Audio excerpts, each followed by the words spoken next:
2024년 4월, 봄비가 촉촉하게 내리던 어느 오후였습니다.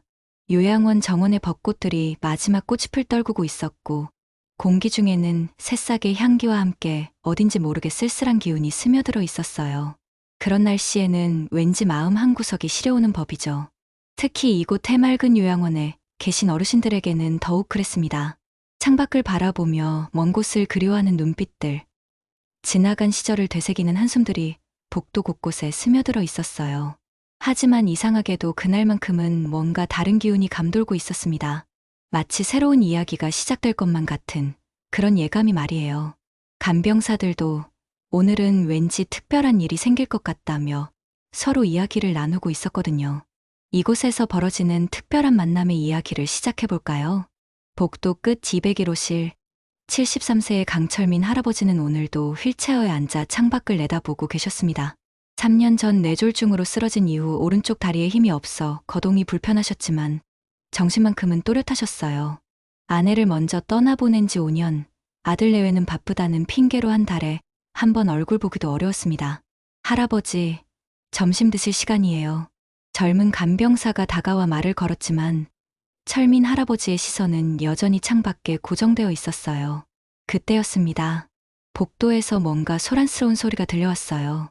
어머나, 괜찮으세요? 다치신 건 아니죠? 호들갑스러운 목소리와 함께 바퀴 굴러가는 소리, 그리고 작은 비명 소리까지. 철민 할아버지는 고개를 돌려 문 쪽을 바라보았습니다. 복도에는 70대로 보이는 여성 한 분이 휠체어에서 떨어져 바닥에 주저앉아 계셨어요. 새로 입원하신 분인 것 같았습니다. 단정하게 빗어올린 은발, 깔끔한 회색 카디건, 그리고 당황스러워하면서도 품위를 잃지 않으려는 모습이 인상적이었어요. 죄송합니다. 휠체어 조작이 아직 서툴러서. 그분이 작은 목소리로 사과하자 간병사들이 부산하게 달려와 도움을 주기 시작했습니다. 하지만 철민 할아버지는 이미 자신의 휠체어를 복도 쪽으로 돌리고 있었어요. 괜찮으시군요. 다행입니다. 철민 할아버지가 먼저 말을 건네자 그 여성분이 고개를 들었습니다. 순간 두 사람의 시선이 마주쳤어요. 뭐라고 표현하기 어려운 기분이었습니다. 마치 오래전 어디선가 만난 적이 있는 듯한 그런 친숙함이랄까요. 아니면 서로의 외로움을 알아보는 그런 눈빛이었을 수도 있고요. 네, 감사합니다. 민망하네요. 그분이 수줍게 미소를 지으며 대답했습니다. 간병사의 도움으로 다시 휠체어에 앉으시면서도 자꾸만 철민 할아버지 쪽을 힐끔힐끔 바라보고 계셨어요. 처음 오셨나 보군요. 저는 201호 강철민입니다. 아, 네. 저는 203호에 들어온 박순자입니다. 반갑습니다. 순자 할머니의 목소리에는 어딘지 떨림이 있었어요. 새로운 환경에 대한 불안함일 수도 있고 아니면 뜻밖의 만남에 대한 설렘일 수도 있었죠. 그 후로 며칠 동안 두 분은 자연스럽게 서로를 의식하게 되었습니다. 식당에서 만나면 작은 인사를 나누고 복도에서 마주치면 짧은 대화를 주고받았어요. 처음에는 오늘 날씨가 좋네요. 식사는 맛있게 하셨어요? 같은 평범한 이야기들이었지만 점점 서로의 이야기에 귀를 기울이게 되었습니다. 철민 할아버지는 순자 할머니가 점심시간에 혼자 구석진 자리에 앉아 계실 때면 자연스럽게 그쪽으로 휠체어를 이동시켰어요. 순자 할머니 역시 철민 할아버지가 창밖을 바라보고 있으면 슬그머니 다가가 함께 밖을 내다보곤 했죠. 일주일 정도 지났을까요? 어느 날 오후 두 분은 요양원 정원의 벤치에 나란히 앉아 있었습니다. 4월의 따스한 햇살이 두 분의 어깨를 감싸고 있었어요. 참 오랜만에 이런 기분을 느껴보네요. 순자 할머니가 작은 목소리로 중얼거렸습니다. 무슨 기분 말씀이세요? 글쎄요. 누군가와 함께 있다는 기분? 철민 할아버지는 조용히 고개를 끄덕였어요. 그도 같은 마음이었거든요. 혼자라는 것의 무게를 너무나 잘 알고 있는 두 사람이었으니까요. 그날 저녁 철민 할아버지는 오랜만에 거울을 들여다보며 머리를 빗었습니다. 순자 할머니는 서랍 휩숙이 넣어두었던 연분홍 스카프를 꺼내 목에 둘렀어요. 세월이 만든 주름 속에서도 두 사람의 마음에는 조금씩 새로운 감정이 싹트고 있었습니다. 그것이 사랑인지 우정인지 아니면 단순한 동반자 의식인지는 아직 알 수 없었지만요. 하지만 분명한 건 이곳 요양원의 일상에 작은 변화가 생기기 시작했다는 것이었습니다. 간병사들도 두 분이 참 보기 좋다며 미소를 짓곤 했어요. 하루하루가 지나갈수록 철민 할아버지와 순자 할머니는 서로에게 더 깊은 관심을 갖게 되었습니다. 겉으로는 평범한 일상을 보내고 있었지만 마음 한구석에서는 뭔가 새로운 이야기가 시작되고 있었던 거죠. 과연 이 두 사람에게는 어떤 일들이 기다리고 있을까요? 그로부터 한 주가 더 흘렀습니다. 철민 할아버지와 순자 할머니는 이제 거의 매일 함께 시간을 보내게 되었어요. 오전 10시쯤이면 정원의 벤치에서 만나고 오후 2시쯤에는 복도 끝 작은 휴게실에서 차를 마시며 이야기를 나누곤 했습니다. 처음에는 서로 조심스러웠던 두 사람이었지만 시간이 지나면서 점점 마음을 열기 시작했어요. 특히 순자 할머니는 철민 할아버지의 따뜻한 미소와 배려 깊은 말투에 마음이 편안해졌고, 철민 할아버지 역시 순자 할머니의 단정하면서도 온화한 성품에 깊은 인상을 받고 있었습니다. 오늘도 두 분은 어김없이 정원 벤치에 나란히 앉아 계셨어요. 5월의 따스한 바람이 불어와 순자 할머니의 은발을 살짝 흔들었습니다. 철민 할아버지는 그 모습을 바라보며 문득 옛 기억이 떠올랐어요. 참 신기해요. 이렇게 누군가와 함께 앉아서 바람을 느끼는 게. 순자 할머니가 작은 미소를 지으며 말했습니다. 그녀의 목소리에는 어딘지 그리움이 서려 있었어요. 저도 그래요. 언제 이런 마음을 느껴봤던가 싶어서. 철민 할아버지가 천천히 대답했습니다. 그의 눈빛에는 머나먼 과거를 되돌아보는 듯한 깊이가 있었어요. 두 분은 잠시 말없이 앉아 있었습니다. 하지만 그 침묵이 어색하지는 않았어요. 오히려 서로의 존재만으로도 충분한 그런 편안한 정적이었죠. 혹시 옛날 이야기 들려주실 수 있으세요? 순자 할머니가 조심스럽게 물었습니다. 철민 할아버지를 더 알고 싶다는 마음이 자연스럽게 우러나온 질문이었어요. 철민 할아버지는 잠시 멀리 바라보더니 천천히 입을 열었습니다. 저는 젊었을 때 참 바보 같은 사람이었어요. 그의 목소리에는 자조적인 웃음이 섞여 있었습니다. 28살 때였나요? 당시엔 작은 공장에서 일했는데 그곳에 예쁜 사무원이 하나 있었어요. 지금 생각해보면 그 아가씨가 저를 좋아했던 것 같은데. 철민 할아버지는 잠깐 말을 멈췄습니다. 70대 노인의 얼굴에 28살 청년의 모습이 어른거렸어요. 하지만 저는 겁이 많았어요. 가난한 집 아들이라는 생각에 제대로 된 고백 한번 못 해보고 그냥 보내버렸죠.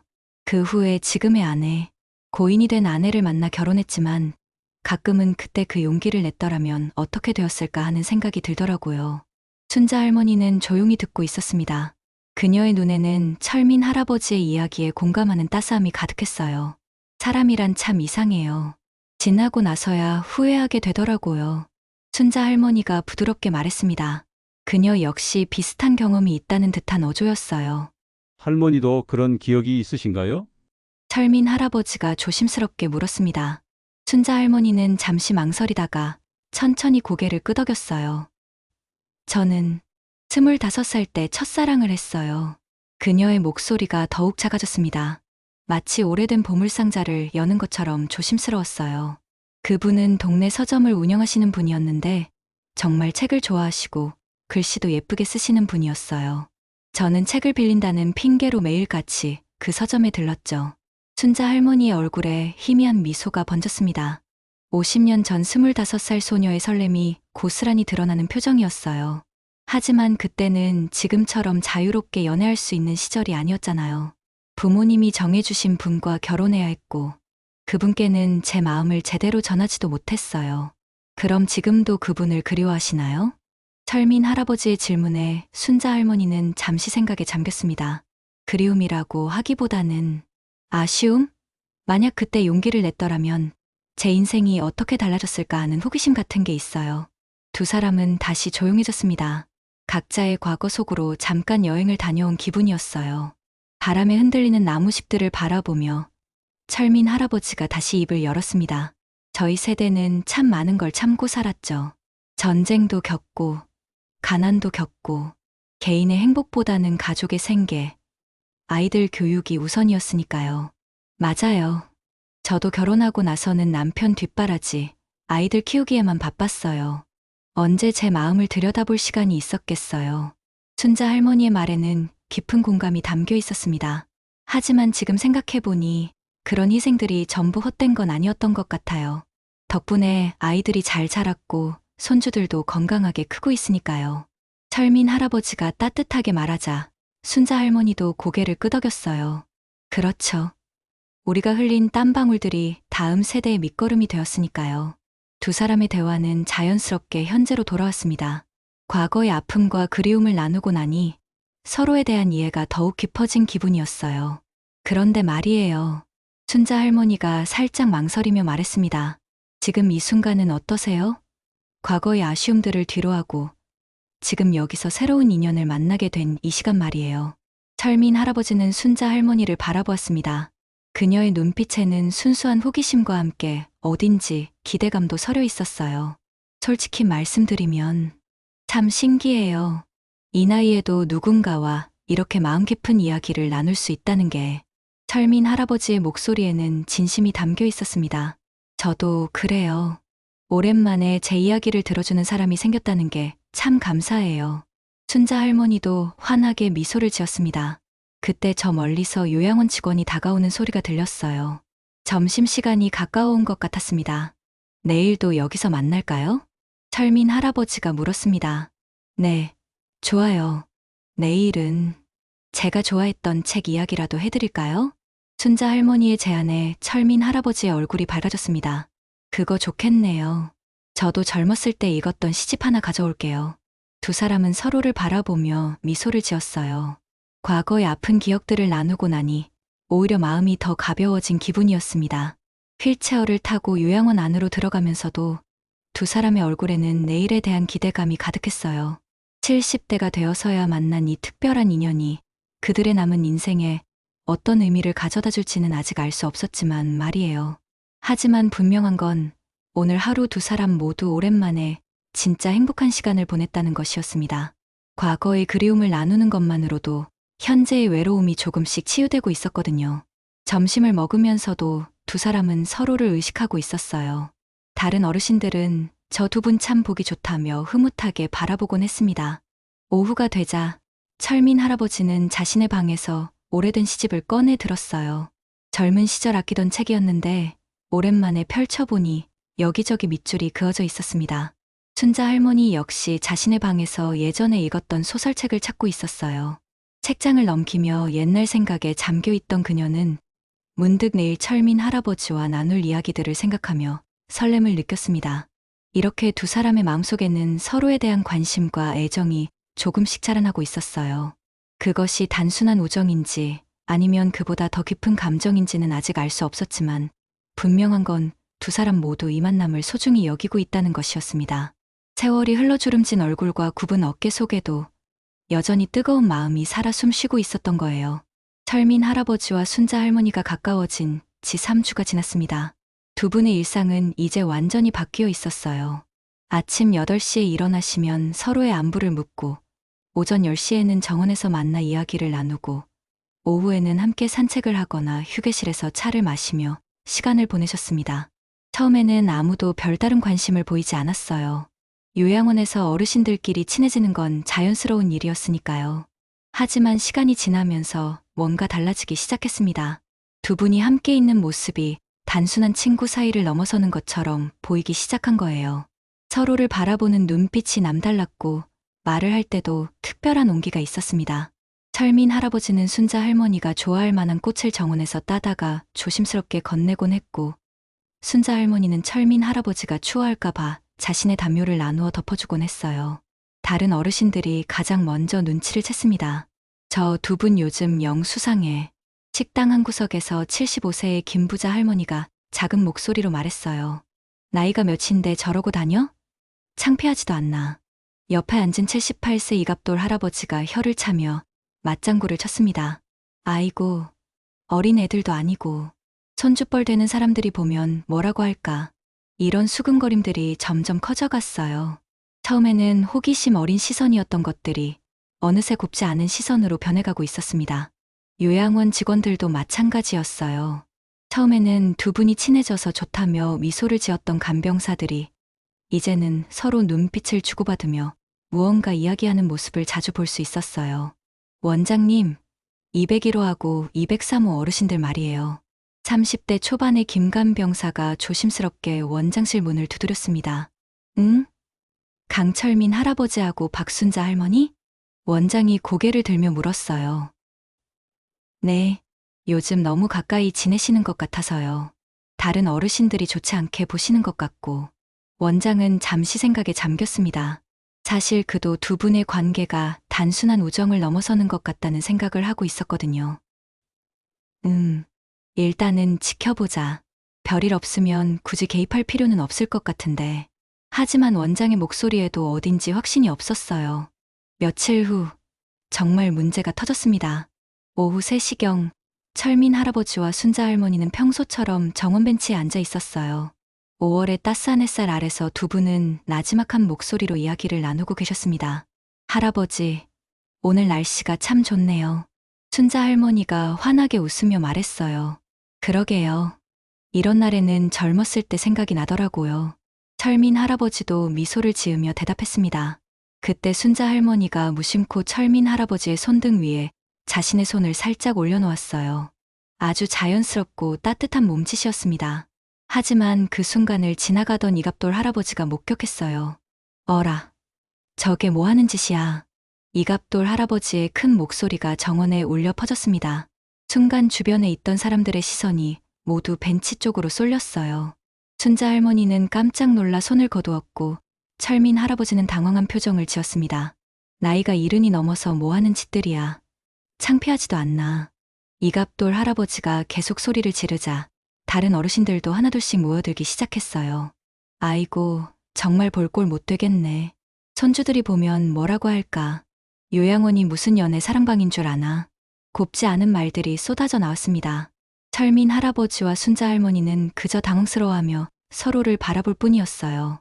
다행히 간병사들이 달려와 상황을 정리했지만 이미 요양원 전체에 소문이 퍼진 뒤였습니다. 두 분, 괜찮으세요? 젊은 간병사가 걱정스럽게 물었지만 철민 할아버지와 순자 할머니는 별다른 대답을 하지 못했어요. 그날 저녁 식사 시간, 식당의 분위기는 이상했습니다.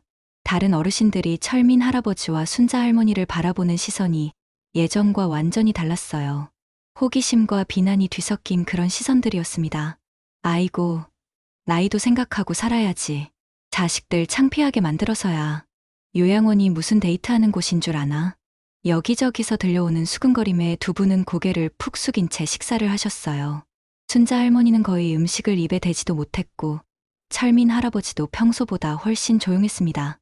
식사를 마친 후 두 분은 조용히 복도로 나왔어요. 할머니, 괜찮으세요? 철민 할아버지가 걱정스럽게 물었습니다. 네, 괜찮아요. 그냥 사람들이 우리를 그렇게 볼 줄은 몰랐어요. 순자 할머니의 목소리에는 깊은 상처가 배어 있었어요. 저도 그래요. 우리가 뭘 잘못한 건지. 철민 할아버지도 씁쓸한 표정을 지었습니다. 두 분은 그날 밤잠을 제대로 이루지 못했어요. 그저 서로에게 위로가 되고 싶었던 마음이 이렇게 큰 문제가 될 줄은 꿈에도 몰랐거든요. 다음 날부터 상황은 더욱 심각해졌습니다. 요양원 원장이 두 분을 따로 불러서 이야기를 했어요. 어르신들, 다른 입소자분들이 많이 불편해하시는 것 같아서요. 조금만 자제해 주실 수 있을까요? 원장의 말에 철민 할아버지와 순자 할머니는 할 말을 잃었어요. 저희가 뭔가 잘못된 일을 했나요? 순자 할머니가 작은 목소리로 물었지만 원장도 명확한 답변을 주지 못했습니다. 잘못되었다기보다는 다른 분들이 보시기에 좀. 그래서요. 결국 두 분은 예전처럼 자유롭게 만날 수 없게 되었어요. 정원에서 함께 앉는 것도 휴게실에서 차를 마시는 것도 모두 눈치를 봐가며 해야 했습니다. 며칠 후에는 더 충격적인 일이 일어났어요. 순자 할머니의 아들이 갑자기 요양원에 나타난 거예요. 47세의 박민수 씨는 평소보다 훨씬 딱딱한 표정으로 어머니를 마주했습니다. 어머니, 요양원에서 무슨 일이 있었다고 들었는데요. 무슨 일? 순자 할머니가 당황해하자 민수 씨는 더욱 차갑게 말했어요. 어떤 할아버지랑 친하게 지낸다고 하던데 정말인가요? 순자 할머니는 한동안 아무 말을 하지 못했어요. 아들의 표정에서 이미 답을 알 수 있었거든요. 그분은 좋은 분이에요. 저한테 잘해주시고. 어머니, 나이가 몇 살인데 그런 말씀을 하세요? 민수 씨의 목소리가 높아졌어요. 다른 사람들이 뭐라고 하는지 아세요? 우리 가족 체면이 말이 아니에요. 순자 할머니는 아들의 말에 깊이 상처받았어요. 자신이 뭔가 부끄러운 일을 한 것처럼 느껴졌거든요. 앞으로는 그런 일 없게 해주세요. 제발요. 아들이 떠난 후 순자 할머니는 혼자 방에서 한참을 울었어요. 철민 할아버지도 비슷한 일을 겪었습니다. 그의 아들 강수진 씨가 며칠 후에 찾아와서는 아버지를 심하게 꾸짖었어요. 아버지, 정신 차리세요. 나이가 70이 넘어서 뭐 하는 짓이에요. 수진아, 우린 그냥이 어디 있어요. 동네에서 소문 다 났다고요. 우리 애들까지 학교에서 놀림당하고 있어요. 아들의 말에 철민 할아버지는 깊은 절망감을 느꼈어요. 이렇게 두 사람을 둘러싼 시선들은 점점 더 차가워졌습니다. 요양원 안에서도 두 분은 이제 자유롭게 만날 수 없게 되었고, 가족들의 반대까지 더해져 상황은 더욱 어려워졌어요. 세상은 70대 노인의 사랑을 허락하지 않았습니다. 나이에 맞지 않는다, 창피하다, 체면을 생각하라는 말들이 두 사람의 마음을 짓누르고 있었어요. 하지만 그럼에도 불구하고 두 사람의 마음은 변하지 않았습니다. 비록 자유롭게 만날 수는 없지만 서로를 생각하는 마음만큼은 오히려 더 깊어져 가고 있었어요. 복도에서 스쳐 지날 때 나누는 짧은 인사, 식당에서 멀리서 바라보는 따뜻한 시선, 그런 것들만으로도 두 사람은 서로의 존재를 확인하며 버텨나가고 있었습니다. 세상이 허락하지 않는 사랑이지만 그들의 마음속에서는 여전히 따뜻한 불꽃이 타오르고 있었어요. 그로부터 일주일이 지났습니다. 요양원의 분위기는 여전히 차갑기만 했어요. 철민 할아버지와 순자 할머니는 이제 서로 눈을 마주치는 것조차 조심스러워졌습니다. 다른 어르신들의 시선과 직원들의 눈치, 그리고 자식들의 반대까지 겹쳐져 두 분은 점점 움츠러들고 있었어요. 하지만 진짜 폭풍은 이제 시작이었습니다. 어느 목요일 오후 2시, 요양원 현관에 검은색 세단 한 대가 급하게 멈춰섰어요. 차에서 내린 사람은 철민 할아버지의 큰아들 강수진 씨였습니다. 47세의 그는 평소보다 훨씬 굳은 표정을 하고 있었어요. 손에는 두꺼운 서류 봉투를 들고 있었고요. 아버지를 만나러 왔습니다. 수진 씨의 목소리에는 평소와 다른 냉기가 서려 있었어요. 간병사가 안내하는 뒤를 따라 걸어가는 그의 발걸음도 평소보다 무거웠습니다. 철민 할아버지는 방에서 창밖을 바라보고 계셨어요. 순자 할머니와 자유롭게 만날 수 없게 된 후로 하루 종일 이렇게 멍하니 시간을 보내는 일이 많아졌거든요. 아버지, 수진 씨의 목소리에 철민 할아버지가 고개를 돌렸습니다. 아, 수진아, 왔구나? 네. 아버지, 오늘은 중요한 이야기가 있어서 왔어요. 수진 씨는 의자를 끌어당겨 아버지 앞에 앉았습니다. 그리고는 들고 온 서류 봉투를 테이블 위에 올려놓았어요. 이게 뭐냐? 철민 할아버지가 의아해하자 수진 씨는 깊은 숨을 내쉬었습니다. 아버지, 저희가 알아본 바로는 203호 박순자 씨, 그분에 대한 자료입니다. 뭐? 철민 할아버지의 눈이 커졌어요. 아버지가 그분과 가까이 지내신다고 해서 혹시나 해서 사람을 시켜 알아봤어요. 수진 씨는 봉투에서 서류를 꺼내기 시작했습니다. 이분, 남편이 돌아가실 때 꽤 큰 재산을 남겨뒀더라고요. 아파트 2채, 상가 건물 하나. 그런데 지금은 거의 다 날렸어요. 철민 할아버지는 아들의 말을 이해할 수 없었어요. 그게 우리랑 무슨 상관 있어요. 아버지, 이분 아들이 사업 실패해서 어머니 재산을 다 털어먹었거든요. 지금 요양원비도 겨우겨우 내고 있는 상황이에요. 수진 씨의 목소리가 점점 높아졌습니다. 그러니까 무슨 소리를 하려는 거냐? 철민 할아버지가 짜증스럽게 물었어요. 아버지, 정신 차리세요. 그분이 아버지한테 접근하는 게 우연이 아닐 수도 있다는 거예요. 수진 씨는 책상을 탁 치며 일어섰습니다. 아버지가 가진 재산이 얼만지 아세요? 집 한 채 예금. 합치면 15억은 넘어요. 그분 입장에서는 충분히 노릴 만한 거라고요. 철민 할아버지의 얼굴이 붉어졌어요. 아들이 무슨 말을 하는지 도저히 믿을 수가 없었거든요. 수진아, 그런 말 하지 마라. 순자 씨는 그런 분이 아니야. 아버지, 왜 그걸 모르세요? 세상에 공짜는 없어요. 70대 할머니가 갑자기 아버지한테 잘해주는 게 정말 순수한 마음일 것 같으세요? 수진 씨의 말에 철민 할아버지는 깊은 상처를 받았어요. 자신이 지난 한 달 동안 느꼈던 따뜻함과 행복이 모두 거짓말이었다는 식으로 말하고 있었거든요. 수진아, 아버지, 제발 정신 차리세요. 우리 가족 체면도 생각하시고 재산도 생각하세요? 수진 씨는 다시 서류를 펼치며 말했어요. 여기 보세요. 이분 아들이 얼마나 돈에 급했는지. 어머니를 요양원에 맡기고 나서도 계속 돈을 찾고 있어요. 혹시 아버지를 통해서 돈을 구해보려는 건 아닐까요? 철민 할아버지는 아들의 말을 듣고 있을 수가 없었어요. 그만해. 그런 식으로 사람을 의심하는 게 옳은 일이냐? 철민 할아버지가 화를 내자 수진 씨도 목소리를 높였습니다. 의심이 아니라 현실이라고요. 아버지는 너무 순진하세요. 순진하다고? 내가 살아온 게 몇 년인데. 그래서 더 문제예요. 나이 들수록 사람을 쉽게 믿으시잖아요. 부자 간의 대화는 점점 격해졌습니다. 철민 할아버지는 아들이 자신의 마음을 전혀 이해하지 못한다는 사실에 깊은 절망감을 느꼈어요. 수진아, 너는 내가 왜 그분을 좋아하는지 알긴 아냐? 철민 할아버지의 목소리에는 간절함이 담겨 있었어요. 그런 거 중요하지 않아요. 중요한 건 현실이에요. 현실. 현실이 뭔데? 돈이에요. 재산이에요. 그리고 우리 가족의 체면이에요. 수진 씨의 대답에 철민 할아버지는 한동안 말을 잇지 못했어요. 너희들은 내 마음은 생각해 본 적이 없구나. 철민 할아버지의 목소리가 작아졌습니다. 마음? 아버지, 나이가 70이 넘어서 무슨 마음이에요? 그런 감정은 젊은 사람들이나 하는 거예요. 수진 씨의 말에 철민 할아버지는 깊이 상처받았어요. 자신의 감정이 나이 때문에 무시당하고 있다는 걸 깨달았거든요. 나이가 많다고 해서 사람을 좋아하는 마음도 없어져야 하는 거냐? 철민 할아버지가 간신히 물었어요. 없어져야 한다는 게 아니라 분별력을 가져야 한다는 거예요. 상대방이 정말 순수한 마음인지 아니면 다른 목적이 있는 건지 구분할 줄 알아야 한다고요. 수진 씨는 여전히 자신의 주장을 굽히지 않았습니다. 그럼 너는 순자 씨가 내 돈을 노리고 접근했다고 생각하는 거냐? 그럴 가능성이 높다고 생각해요. 수진 씨의 단호한 대답에 철민 할아버지는 큰 충격을 받았어요. 증거가 있냐? 증거요? 상황 자체가 증거잖아요. 재산 없는 할머니가 재산 많은 할아버지한테 갑자기 잘해주는 거. 이것만으로도 충분히 의심스러워요. 철민 할아버지는 아들의 말에 반박하고 싶었지만 워낙 확신에 찬 어조여서 뭐라고 말해야 할지 모르겠었어요. 아버지, 제발 정신 차리세요. 그분과는 연락을 끊으세요. 수진 씨가 최후 통첩을 했습니다.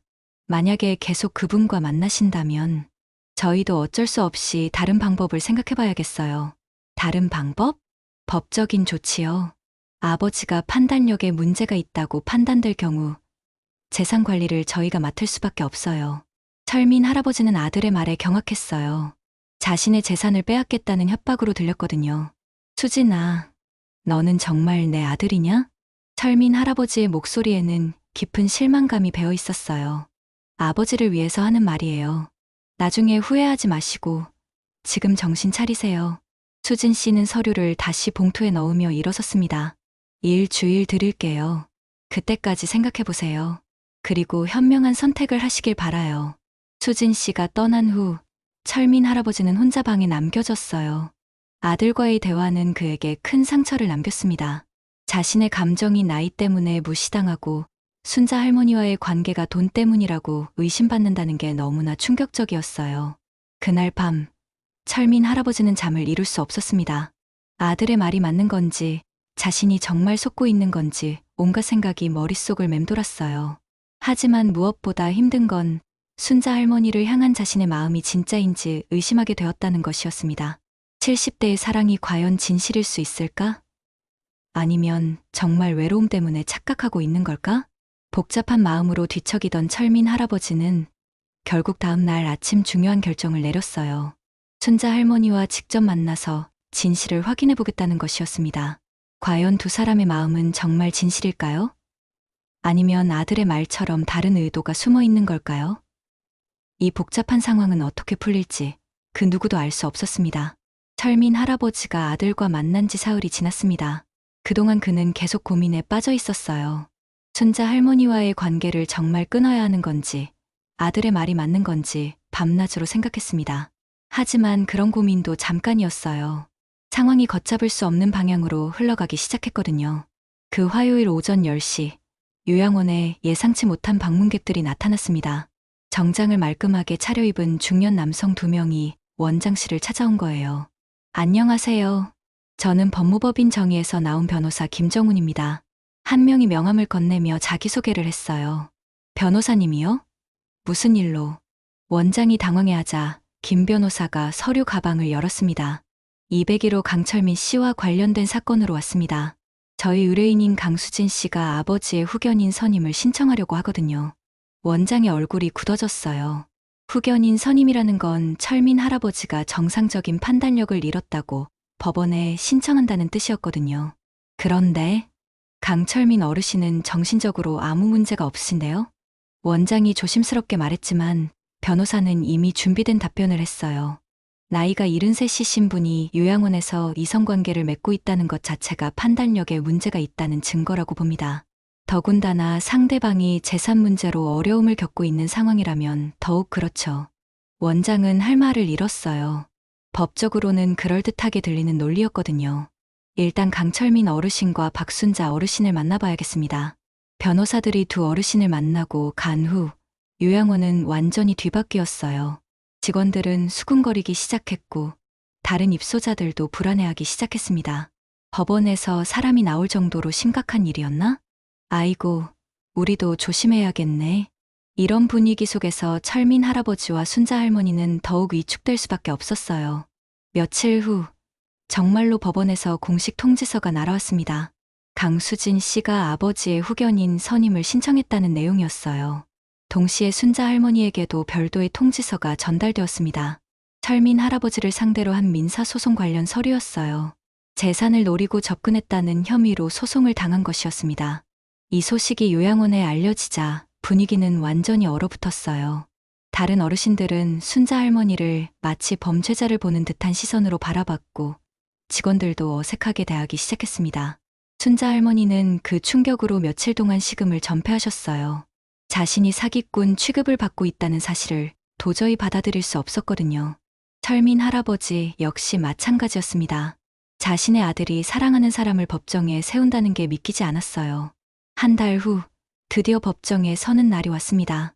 서울중앙지방법원 417호 법정. 오후 2시에 시작된 재판에는 생각보다 많은 사람들이 방청석을 채웠어요. 언론에서도 관심을 보이고 있었거든요. 70대 노인의 황혼 로맨스가 법정 다툼으로 요양원 사랑 소동 같은 제목의 기사들이 이미 포털 사이트를 장식하고 있었습니다. 철민 할아버지는 휠체어에 앉아 법정 앞쪽에 자리했고 순자 할머니는 그 옆에 앉아 있었어요. 두 분 모두 평소보다 훨씬 초라하고 작아 보였습니다. 반대편에는 강수진 씨와 그의 변호사가 앉아 있었어요. 수진 씨의 표정은 굳어 있었지만 확신에 찬 모습이었습니다. 지금부터 후견인 선임 신청 사건 및 민사소송을 함께 심리하겠습니다. 50대 중반으로 보이는 여성 판사가 재판을 시작했어요. 먼저 신청인 측에서 입장을 밝혀주시기 바랍니다. 강수진 씨의 변호사가 일어났습니다. 존경하는 재판장님, 저희는 피신청인인 강철민 씨가 정상적인 판단력을 잃었다고 판단합니다. 73세 나이에 요양원에서 만난 여성과 부적절한 관계를 맺고 있으며 이는 명백히 노인성 침해나 판단력 저하의 증거라고 봅니다. 더욱이 상대방인 박순자 씨는 경제적으로 어려운 상황에 있어 피신청인의 재산을 노리고 접근했을 가능성이 높습니다. 따라서 피신청인의 재산 보호와 인격권 보호를 위해 후견인 선임이 필요하다고 사료됩니다. 변호사의 말이 끝나자 법정은 조용해졌어요. 판사가 철민 할아버지 쪽을 바라봤습니다. 피신청인 측에서 할 말씀이 있으시면 해보시기 바랍니다. 철민 할아버지는 천천히 일어났어요. 휠체어에서 일어서는 게 쉽지 않았지만 그는 기어이 일어서서 판사를 바라봤습니다. 그리고는 떨리는 목소리로 하지만 분명하게 말했어요. 재판장님, 저는 묻고 싶습니다. 사랑이 죄입니까? 이른이 넘은 노인이 누군가를 좋아하고 따뜻한 마음을 나누는 게 정신이 나간 일입니까? 저는 박순자 씨를 진심으로 아끼고 있습니다. 그분도 저를 진심으로 대해주셨고요. 우리가 서로 의지하며 외로움을 달래는 게 왜 법정에서 심판받아야 하는 일인지 모르겠습니다. 철민 할아버지의 목소리에는 깊은 절규가 담겨 있었어요. 방청석에서는 몇몇 사람들이 눈시울을 붉히는 모습도 보였습니다. 판사도 잠시 말을 잇지 못했어요. 예상했던 것보다 훨씬 또렷하고 감동적인 진술이었거든요. 계속 말씀해 보시기 바랍니다. 저희는 젊은 사람들처럼 열정적인 사랑을 하는 게 아닙니다. 그저 서로의 외로움을 달래주고 따뜻한 말 한마디를 나누는 것뿐이에요. 그런데 그것도 돈 때문이라고 속셈이 있다고 의심받아야 합니까? 철민 할아버지는 순자 할머니를 바라봤어요. 그녀의 눈에는 눈물이 가득했습니다. 저는 평생 성실하게 살아왔습니다. 가족을 위해 희생하고 사회를 위해 일하며 살아왔어요. 이제 마지막 몇 년을 남겨두고 따뜻한 사람 하나 곁에 두고 살겠다는 게 그렇게 큰 잘못입니까? 법정은 숨막히는 정적에 휩싸였어요. 철민 할아버지의 말은 단순한 변명이 아니라 70대 노인의 진솔한 마음고백이었거든요. 강수진 씨는 아버지의 모습을 보며 잠깐 흔들리는 듯 했어요. 하지만 곧 다시 굳은 표정을 지었습니다. 판사는 순자 할머니에게도 입장을 물었어요. 박순자 씨도 할 말씀이 있으시면 해보시기 바랍니다. 순자 할머니는 한참을 망설이다가 조용히 일어났습니다. 저는 그냥 외로웠습니다. 요양원에 와서 아무도 모르는 곳에서 혼자 지내는 게 너무 힘들었어요. 그런데 강철민 어르신이 따뜻하게 대해주셨어요. 오랜만에 누군가와 진심으로 이야기를 나눌 수 있었고 웃을 수 있었어요. 저는 그분의 재산 같은 건 생각해 본 적도 없습니다. 그냥 혼자가 아니라는 게 좋았을 뿐이에요. 순자 할머니의 목소리는 점점 작아져 갔어요. 법정이라는 무거운 분위기 속에서 자신의 마음을 드러내는 게 쉽지 않았거든요. 저희가 잘못한 게 있다면 나이를 생각하지 않고 서로를 좋아한 것뿐입니다. 하지만 그것도 잘못인가요? 재판은 그날로 끝나지 않았어요. 판사는 더 많은 증거와 증언이 필요하다며 다음 재판 날짜를 잡았습니다. 법정을 나서면서도 철민 할아버지와 순자 할머니는 서로를 바라봤어요. 이 모든 시련 속에서도 변하지 않는 것은 서로를 향한 진심이었습니다. 강수진 씨는 아버지 앞을 그냥 지나쳐갔어요. 한마디의 위로도 인사도 없었습니다.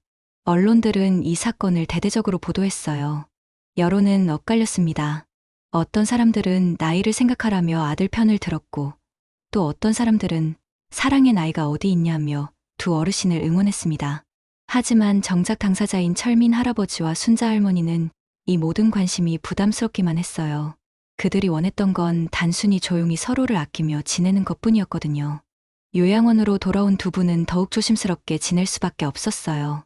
모든 사람들의 시선이 집중되어 있었고 다음 재판 결과에 따라 그들의 운명이 결정될 예정이었습니다. 과연 법원은 어떤 판결을 내릴까요? 70대의 사랑이 법적으로 보호받을 수 있을까요? 아니면 현실적인 이해관계 앞에서 무너질까요? 이 모든 질문들의 답은 다음 재판에서 결정될 예정이었습니다. 첫 번째 재판이 끝나고 2주일이 지났습니다. 그동안 언론의 관심은 더욱 뜨거워졌어요. 포털 사이트 댓글란에는 찬반 의견들이 격렬하게 오가고 있었고 심지어 TV 토론 프로그램에서도 이 사건을 다루기 시작했습니다. 노년의 사랑, 과연 순수할 수 있을까? 요양원 로맨스의 진실은? 이런 제목의 기사들이 연일 쏟아져 나왔어요. 하지만 정작 당사자인 철민 할아버지와 순자 할머니는 이 모든 관심이 부담스럽기만 했습니다. 요양원에는 기자들이 찾아오기도 했고 호기심 어린 방문객들도 늘어났어요. 두 분은 점점 더 위축되어 갔습니다. 그런 가운데 두 번째 재판 날짜가 다가왔어요. 이번에는 구체적인 증거들을 제시하는 시간이었습니다. 6월의 둘째 주 목요일 오후 2시 같은 법정에 다시 사람들이 모였어요. 이번에는 방청석이 더욱 붐볐습니다. 언론사 기자들뿐만 아니라 시민들도 많이 왔거든요. 강수진 씨의 변호사가 먼저 증거를 제시했어요. 재판장님, 저희가 조사한 바에 따르면 박순자 씨는 경제적으로 매우 어려운 상황입니다. 변호사가 서류를 들어올렸어요. 이분의 아들이 사업 실패로 어머니의 재산을 모두 날렸고 현재 요양원비도 간신히 내고 있는 상황입니다. 반면 강철민 씨는 상당한 재산을 보유하고 있죠. 이런 상황에서 갑작스럽게 가까워진 것은 충분히 의심스럽습니다. 판사는 고개를 끄덕이며 들었어요. 또한 두 분이 만난 지 불과 몇 주 만에 지나치게 친밀해진 것도 부자연스럽습니다. 일반적인 우정의 범위를 넘어선 것으로 보입니다. 변호사의 주장이 끝나자 이번에는 철민 할아버지 측 변호사가 일어났어요. 시민단체에서 무료로 선임해준 젊은 변호사였습니다. 재판장님, 저희도 증거를 제시하고자 합니다. 그가 가방에서 꺼낸 것은 두꺼운 편지 뭉치였어요. 이것은 두 분이 주고받은 편지들입니다. 직접 읽어보시면 이분들의 관계가 얼마나 순수한지 알 수 있습니다. 편지들이 판사에게 전달되었어요. 판사는 몇 장을 펼쳐보더니 놀란 표정을 지었습니다. 편지의 내용은 이러했어요. 순자 씨께 오늘 아침에 할머니께서 많이 기침을 하시는 것 같아 걱정됩니다. 간병사님께 말씀드려서 따뜻한 차라도 드시게 해드려야겠어요. 제가 직접 끓여드리고 싶지만 휠체어로는 부엌 사용이 어렵네요. 할머니의 기침 소리를 들으니 마음이 아픕니다. 빨리 나으셨으면 좋겠어요. 철민 올림. 또 다른 편지에는 이런 내용이 있었어요. 철민 어르신께 어제는 정말 감사했습니다. 제가 넘어졌을 때 가장 먼저 달려와 주셔서 마음이 따뜻했어요. 다리는 많이 아프지 않으니까 걱정하지 마세요. 어르신께서 저 때문에 간병사님께 부탁까지 해주시는 모습을 보니 정말 고마웠습니다. 오랜만에 누군가가 저를 걱정해주는구나 하는 생각이 들었어요. 순자 드림. 편지들은 모두 이런 식이었어요. 사랑의 고백이나 로맨틱한 내용은 전혀 없었고 그저 서로를 걱정하고 챙기는 마음들이 가득했습니다. 판사는 편지들을 읽으면서 표정이 점점 부드러워졌어요. 변호사는 계속해서 증거를 제시했습니다. 또한 요양원 CCTV 영상도 확보했습니다. 대형 모니터에 영상이 나타났어요. 그 영상에는 철민 할아버지가 순자 할머니를 도우는 모습들이 담겨 있었습니다. 순자 할머니가 휠체어에서 떨어졌을 때 가장 먼저 달려가는 철민 할아버지의 모습, 순자 할머니가 식사를 제대로 못할 때 간병사를 불러주는 모습, 비가 올 때 자신의 우산을 씌워주는 모습들이었어요. 이 영상들을 보시면 알 수 있듯이 강철민 어르신은 박순자 어르신을 진심으로 돌보고 계십니다. 이것이 재산을 노린 계산적인 관계라면 나타날 수 없는 모습들입니다. 방 청석에서는 여기저기서 훌쩍이는 소리가 들렸어요. 영상 속 두 어르신의 모습이 너무나 순수하고 따뜻해 보였거든요. 변호사는 마지막 증거를 꺼냈어요. 그리고 이것은 박순자 어르신이 강철민 어르신을 위해 손수 뜬 목도리입니다. 낡은 목도리 하나가 제시되었어요. 바느질이 그리 능숙하지는 않았지만 정성이 가득 들어간 게 느껴지는 목도리였습니다. 박순자 어르신은 관절염으로 손가락이 아프신데도 겨울에 강철민 어르신이 추워하실까봐 한 달 동안 조금씩 떠서 만드신 것입니다. 만약 재산이 목적이었다면 이런 수고를 할 이유가 있을까요? 법정은 숙연해졌어요. 그 목도리 한 장이 두 사람의 진심을 모두 말해주고 있는 것 같았거든요. 판사는 철민 할아버지에게 물었어요. 강철민 씨, 이 목도리를 받았을 때 기분이 어떠셨습니까? 철민 할아버지는 잠시 목도리를 바라보더니 떨리는 목소리로 대답했어요. 정말 고마웠습니다.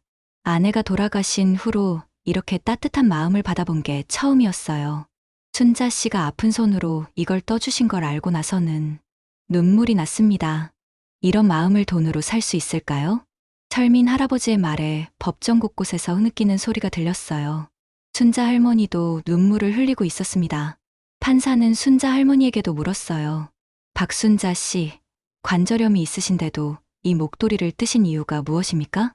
순자 할머니는 한참 망설이다가 작은 목소리로 대답했어요. 그분이 추워하시는 걸 보니까 마음이 아팠어요. 제가 할 수 있는 건 이것밖에 없었거든요. 돈도 없고 특별한 것도 해드릴 수 없고 그래서 손이 아파도 조금씩 떴어요. 그분이 따뜻하셨으면 좋겠어서요. 순자 할머니의 순수한 고백에 방청석은 완전히 조용해졌어요. 이어서 요양원 간병사들의 증언도 이어졌습니다. 두 분은 정말 서로를 아끼셨어요. 한 분이 아프시면 다른 분이 더 걱정하시고 서로 챙겨주시는 모습이 너무 자연스러웠습니다. 강철민 어르신은 박순자 어르신 때문에 오히려 더 건강해지셨어요. 누군가를 돌봐야 한다는 책임감 때문인지 재활 치료도 더 열심히 하시고요. 이런 증언들이 계속 이어지자 강수진 씨의 표정이 점점 어두워졌어요. 자신이 생각했던 것과 상황이 완전히 달랐거든요. 변호사는 마지막으로 의료진의 의견서를 제시했습니다. 두 분 모두 정신적으로나 인지적으로 전혀 문제가 없습니다. 오히려 서로를 만난 후 우울증이 완화되고 전반적인 건강 상태가 좋아졌다고 의료진은 평가하고 있습니다. 모든 증거 제시가 끝나자 판사는 잠시 정리할 시간을 가졌어요. 재판정은 조용했지만 공기 중에는 묘한 감동이 흐르고 있었습니다. 처음에는 70대의 추잡한 사랑이라고 생각했던 사람들도 이제는 두 사람의 진심을 느낄 수 있었거든요.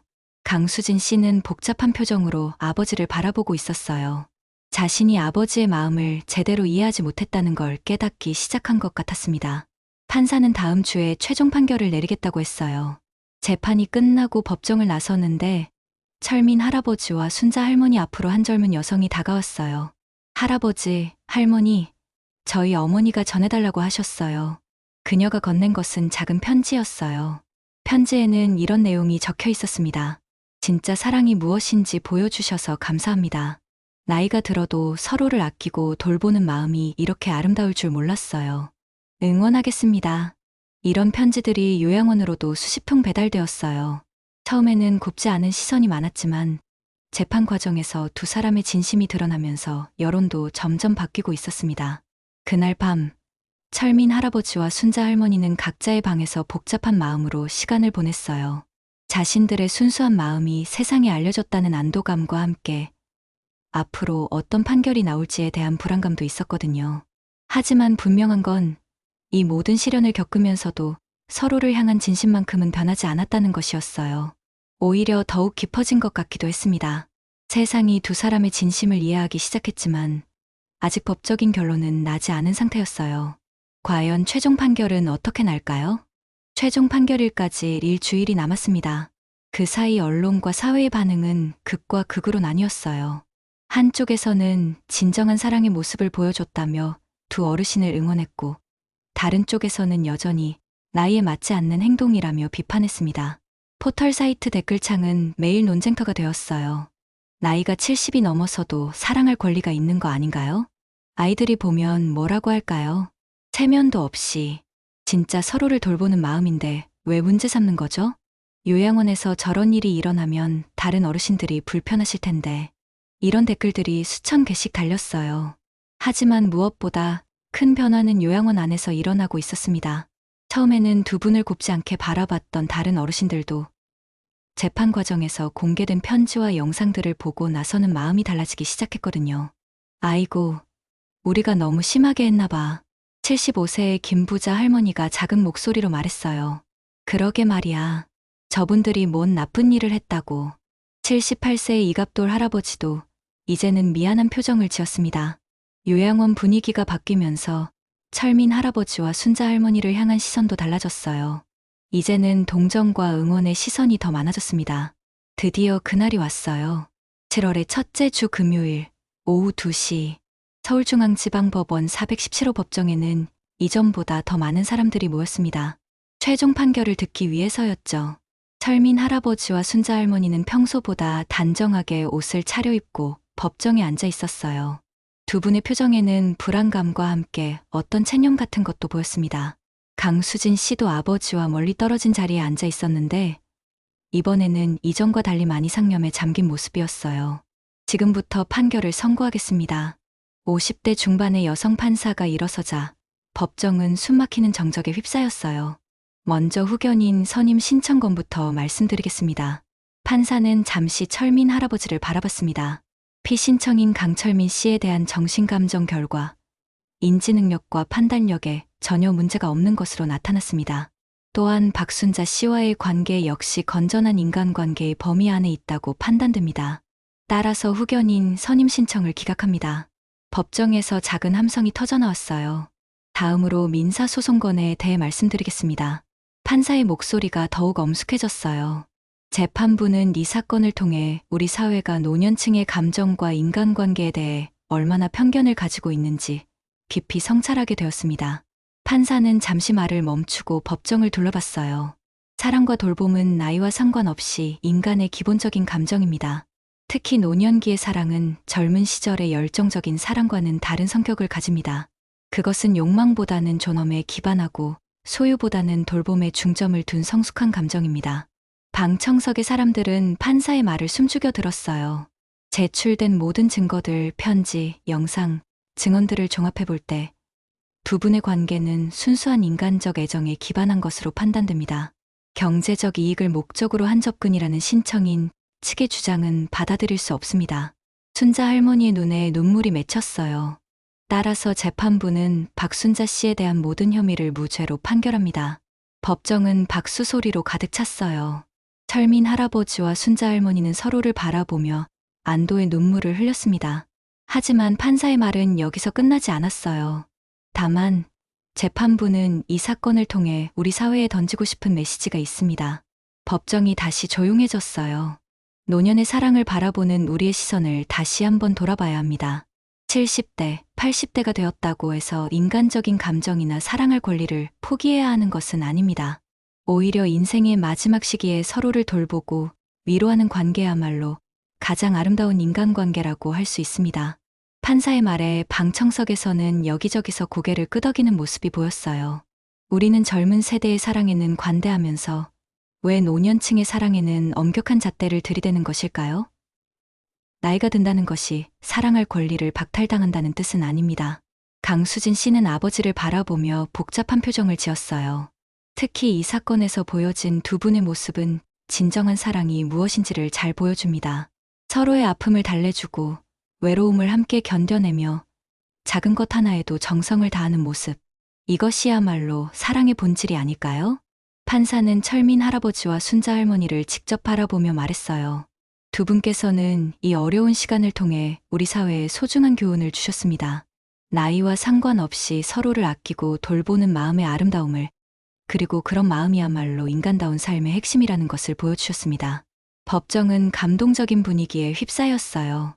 재판부는 두 분이 앞으로도 건강하고 행복하게 지내시길 바라며 우리 사회가 노년층의 감정과 관계에 대해 더욱 성숙한 시각을 가지게 되기를 희망합니다.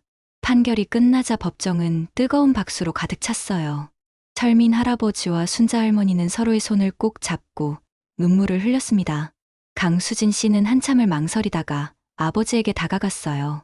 아버지, 죄송합니다. 제가 아버지의 마음을 제대로 이해하지 못했어요. 아버지께서 정말 행복해 보이세요. 강수진 씨의 사과에 철민 할아버지는 깊은 감동을 받았어요. 수진아, 고마워. 이제야 내 마음을 알아주는구나.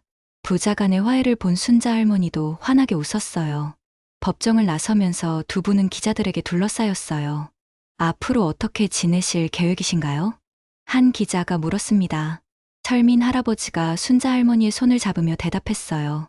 별다른 계획은 없습니다. 그냥 평범하게 서로 아끼며 하루하루 살아갈 뿐이에요. 우리에게는 그것만으로도 충분히 행복합니다. 이 사건은 그 후 우리 사회에 큰 반향을 일으켰어요. 노년층의 사랑에 대한 인식이 조금씩 바뀌기 시작했고, 여러 요양원에서도 입소자들 간의 건전한 관계를 더욱 적극적으로 지원하기 시작했습니다. 무엇보다 중요한 건 이 사건을 통해 많은 사람들이 깨달은 것이 있다는 점이었어요. 사랑은 나이와 상관없이 인간의 기본적인 감정이며, 특히 노년기의 사랑은 서로를 돌보고 위로하는 아름다운 형태의 사랑이라는 것을 말이죠. 한 노인학 교수는 이렇게 평가했어요. 이 사건은 우리 사회가 노년층을 바라보는 시각을 바꾸는 중요한 전환점이 될 것입니다. 노인도 사랑할 권리가 있고 행복할 권리가 있다는 것을 보여준 상징적인 사건이죠. 여론조사 결과에서도 변화가 나타났어요.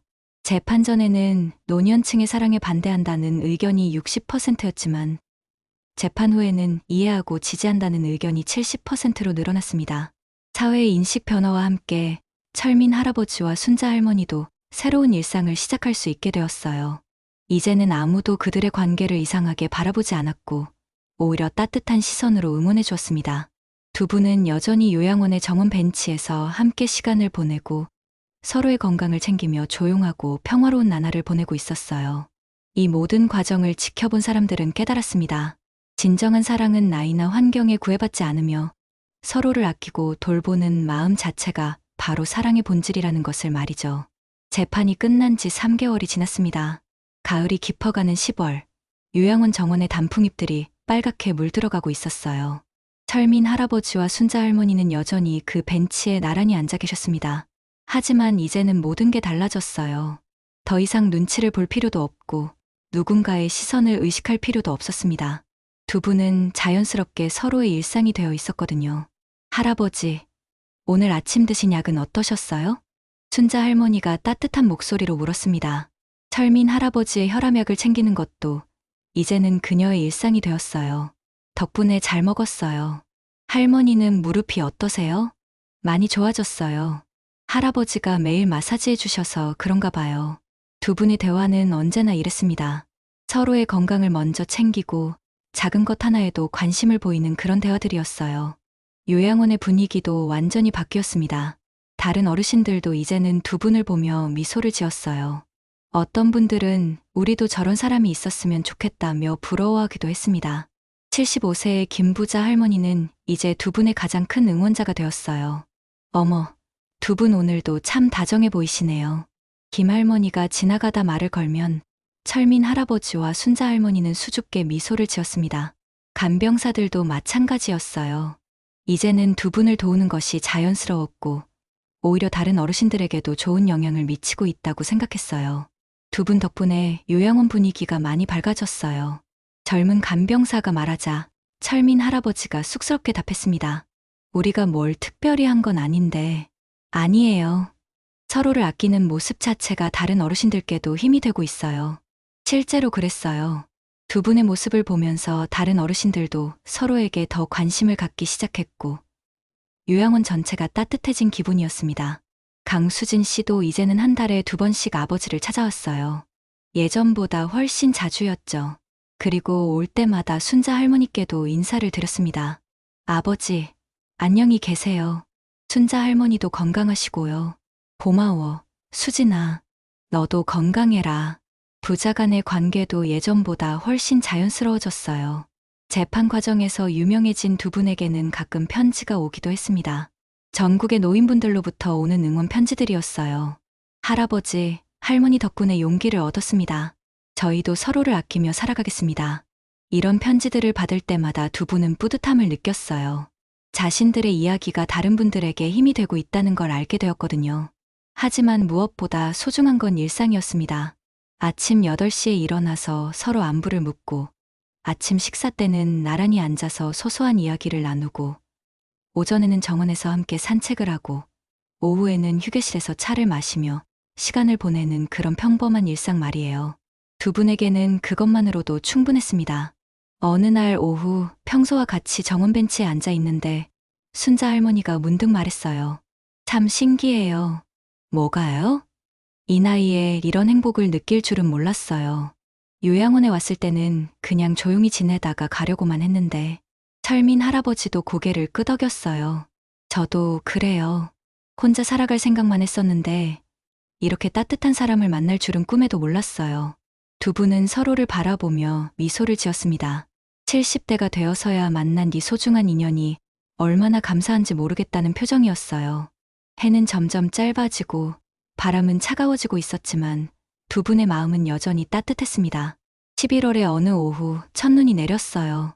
작고 포근한 눈송이들이 정원에 하얗게 쌓여갔습니다. 첫눈이네요. 순자 할머니가 하늘을 올려다보며 말했어요. 그러게요. 참 예쁘네요. 철민 할아버지도 함께 하늘을 바라봤습니다. 눈이 내리는 정원에서 두 분은 조용히 앉아 있었어요. 말이 없어도 편안했고 함께 있는 것만으로도 충분했습니다. 그때 순자 할머니가 조심스럽게 철민 할아버지의 손을 잡았어요. 처음에는 놀란 듯했지만 철민 할아버지도 그녀의 손을 꼭 잡아주었습니다.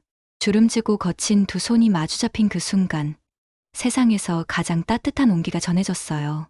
고마워요. 순자 할머니가 작은 목소리로 말했습니다. 저야말로 고마워요. 철민 할아버지도 진심을 담아 대답했어요. 고맙다는 말 속에는 많은 의미가 담겨 있었습니다. 외로웠던 시간을 함께 해줘서 고맙고, 어려운 시기를 견뎌내줘서 고맙고, 따뜻한 마음을 나누어줘서 고맙다는 그런 마음들이요. 눈은 계속 내리고 있었고, 두 분은 여전히 손을 잡고 앉아 있었어요. 마치 시간이 멈춘 것 같은 평화로운 순간이었습니다. 요양원 창문 너머로는 다른 어르신들이 두 분을 바라보고 계셨어요. 더 이상 곱지 않은 시선이 아니라 따뜻하고 부러워하는 시선들이었습니다. 간병사들도 멀리서 두 분의 모습을 보며 미소를 지었어요. 참 보기 좋네요. 저런 사랑도 있구나 싶어요. 이제는 누구도 두 분의 관계를 이상하게 생각하지 않았습니다. 오히려 아름답다고, 부럽다고 생각할 뿐이었어요. 시간이 흘러 저녁이 되었지만 두 분은 여전히 벤치에 앉아 있었습니다. 눈은 그쳤지만 정원은 하얗게 변해 있었어요. 들어가실까요? 철민 할아버지가 물었어요. 조금만 더 있어요. 이런 순간이 너무 좋아서요. 순자 할머니의 대답에 철민 할아버지도 고개를 끄덕였습니다. 두 분은 정말로 행복했어요. 복잡한 재판도 사회의 시선도 모두 지나간 일이었습니다. 이제 남은 건 서로를 아끼는 마음과 함께하는 시간뿐이었어요. 하늘에는 별들이 하나둘씩 나타나기 시작했습니다. 차가운 겨울 공기 속에서도 두 분의 손은 여전히 따뜻했어요. 내일도 여기서 만날까요? 철민 할아버지가 물었어요. 물론이죠. 내일도, 모레도, 계속요. 순자 할머니의 대답에는 확신이 담겨 있었습니다. 그렇게 두 분은 서로의 손을 꼭 잡고 별이 빛나는 하늘을 바라보았어요. 70대가 되어서야 만난 진짜 사랑, 그 소중한 인연을 가슴 깊이 간직하면서 말이에요. 세상 사람들은 이제 알게 되었습니다. 나이가 들어도 사랑할 수 있고 서로를 아낄 수 있으며 따뜻한 마음을 나눌 수 있다는 것을. 그리고 그런 사랑이야말로 가장 아름다운 사랑이라는 것을 말이에요. 요양원 마당의 벤치에서 손을 잡고 앉아있는 두 분의 모습은 많은 사람들의 마음속에 오래도록 남을 아름다운 장면이 되었습니다. 사랑에는 나이가 없고 진심에는 때가 없다는 것을, 서로를 아끼고 돌보는 마음만 있다면 언제든 새로운 시작이 가능하다는 것을 두 분은 자신들의 이야기를 통해 우리 모두에게 그 소중한 진실을 보여주었습니다. 지금도 그 벤치에는 두 분이 앉아 계실 거예요. 서로의 손을 잡고 따뜻한 마음을 나누며 평범하지만 소중한 하루하루를 만들어가고 계실 테니까요. 여러분도 이런 마음 느껴보신 적 있으시죠? 나이가 들수록 외로워지는 건 자연스러운 일이지만 그 외로움 속에서도 따뜻한 인연을 만날 수 있다는 희망을 잃지 말아요.